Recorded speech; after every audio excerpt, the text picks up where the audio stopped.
ತಾವು ತಮ್ಮಿಂದ ಅಳಿದನು ಅದು ಸಾಕು, ಆವು ನಿಮಗೆ ಅಂಜುವೆವೋ. ನಿಮ್ಮಲ್ಲಿ ಯಾವುದು ತಪ್ಪಿಲ್ಲ, ನೀವು ಇಲ್ಲಿ ಇರಲು ಬೇಡ ಎನ್ನಲು.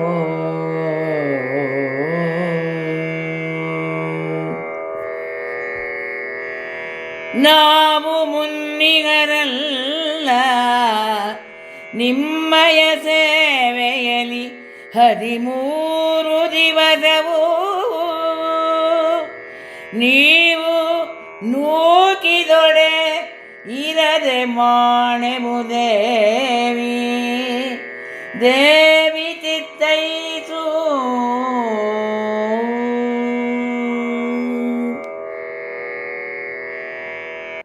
ತಾವು ತಮ್ಮಿಂದಳಿದರೂ ಅದು ಸಾಕು, ಆವು ನಿಮಗಂಜುವೆವು. ಈಗ ಸುದೇಶ್ನೆ ಹೇಳ್ತಾಳೆ, ಅಳಿಯುವುದು ಅಂದರೆ ಸಾಯುವುದು. ಅವಳು ಹೇಳ್ತಾಳೆ, ಹೌದು, ಅವರು ತಮ್ಮ ಸಾವನ್ನು ತಾವೇ ತಂದ್ಕೊಂಡ್ರು, ಆ ಮಾತು ಸಾಕು.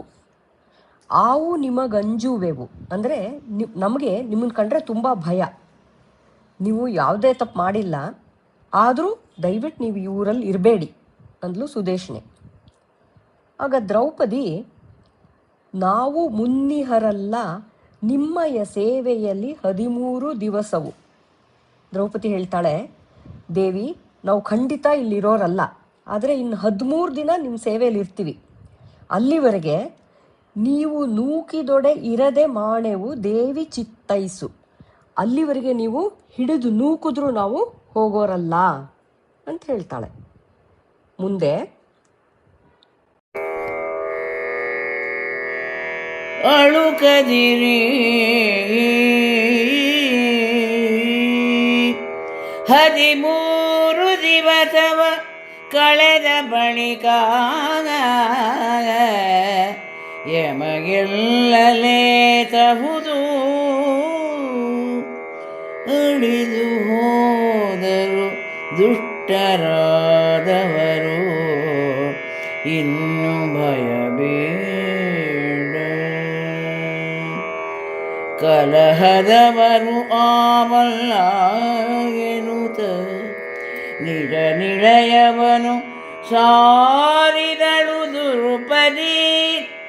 ಗಳಿಗೆ ಗಳಿಗೆಗೆ ಕೀಚಕನ ವೃತ್ತಾಂತ ಪಸರಿಸಿತು.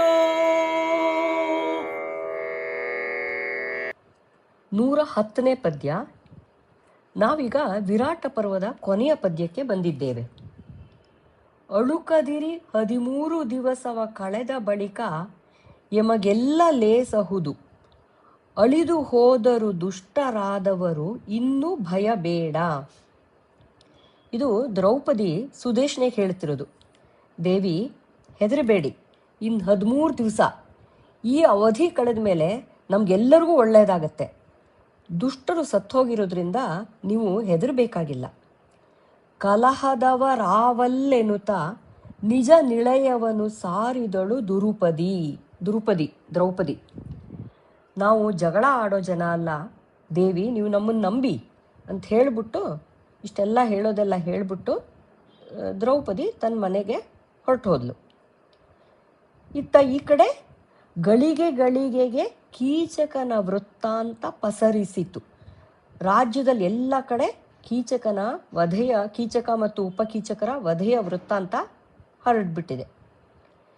ಇಲ್ಲಿಗೆ ಈ ವಿರಾಟ ಪರ್ವದ ಕೀಚಕನ ವಧೆಯ ಬಹುಮುಖ್ಯ ಪ್ರಸಂಗ ಮುಗಿದು ವಿರಾಟ ಪರ್ವದ 3ನೇ ಸಂಧಿ ಸಮಾಪ್ತಿಯಾಗುತ್ತೆ. ಹಾಗೆ ಮುಂದಿನ ಕಥೆಗೆ ಇದು ಕೊಂಡಿಯಾಗುತ್ತೆ. ಹಾಗೆ ನೋಡಿದ್ರೆ ಇಡೀ ವಿರಾಟ ಪರ್ವವನ್ನೇ ಮಂಗಳ ಪರ್ವ ಅಂತ ಕರೀತಾರೆ. ಅದಕ್ಕೋಸ್ಕರವೇ ಕುಮಾರವ್ಯಾಸ ಭಾರತವನ್ನು ಸಂಪೂರ್ಣವಾಗಿ ವಾಚನ ವ್ಯಾಖ್ಯಾನ ಮಾಡುವವರು ವಿರಾಟ ಪರ್ವದಿಂದಲೇ ಪ್ರಾರಂಭಿಸುವ ಪದ್ಧತಿಯೂ ಉಂಟು. ನಮಸ್ಕಾರ.